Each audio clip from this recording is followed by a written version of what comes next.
భరత్ నిన్న ఎక్కడికి వెళ్ళావు నువ్వు? సీని పెందాను వాళ్ళ ఇంటికా? ఎలా వెళ్ళావు?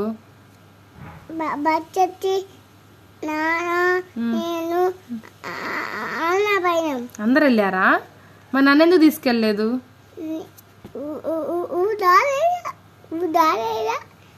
నేను రాకపోతే నీకు హ్యాపీనా?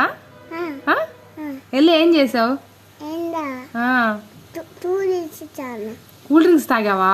మరి నాకు లేవా? నాకు ఇవ్వా? నేను మాట్లాడాలి నీతోటైతే. నేను మాట్లాడను. ఉన్నాయా? ఇస్తావా? నాకు ఇస్తావా? ఇంకోసారి నన్ను తీసుకెళ్తావా? నన్ను తీసుకెళ్ళకుండా వెళ్తావా ఇంకోసారి? నువ్వు నానే వెళ్తారా? నేను వద్దా? మరి నన్ను ఎందుకు వదిలిపెట్టి వెళ్ళావు?